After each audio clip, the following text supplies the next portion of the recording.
শ্রীলঙ্কার এক অজানা গভীর জঙ্গলে লুকিয়ে আছে এমন এক কাহিনী যা খুব কম মানুষই জানে। এটাই সেই স্থান। কথিত আছে কলিযুগে বজরংবলীও এই জঙ্গলে আসেন।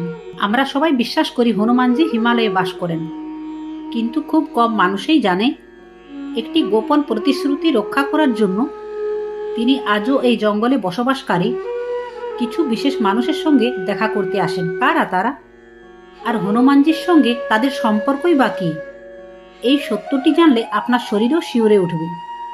এই কাহিনী শুরু হয়েছিল তখন যখন হনুমানজি প্রথমবার ভগবান রামের আংটি নিয়ে লঙ্কায় মাতা সীতার কাছে পৌঁছেছিলেন।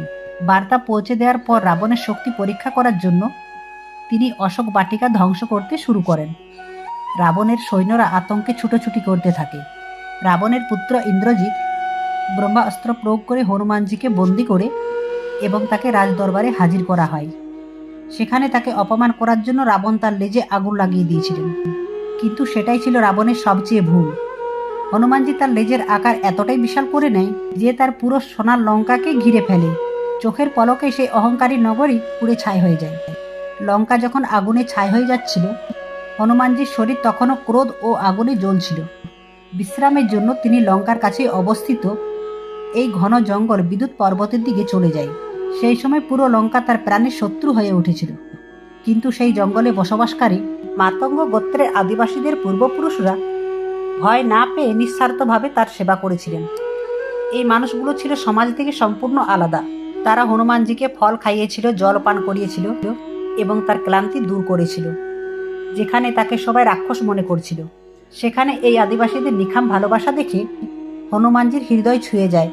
ফিরে যাওয়ার আগে তিনি আদিবাসীদের একটি প্রতিশ্রুতি দেয়। তিনি বলেন, আমি তোমাদের ছেড়ে যাব না। আমি প্রতিজ্ঞা করছি আমি আবার ফিরে আসব এবং তোমাদের প্রতিটি নতুন প্রজন্মকে ব্রহ্ম জ্ঞান দান করব। সেই প্রতিশ্রুতি রক্ষা করার জন্য হনুমানজি আজও এখানে আসেন।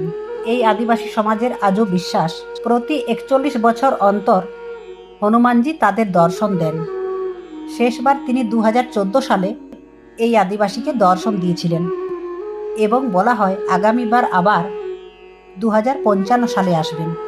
যদি আপনি আজও বিশ্বাস করেন বজরংবলী আজও আমাদের মধ্যেই আছেন, তাহলে ভিডিওটিতে একটি লাইক করে আর কমেন্টে লিখুন জয় শ্রীরাম।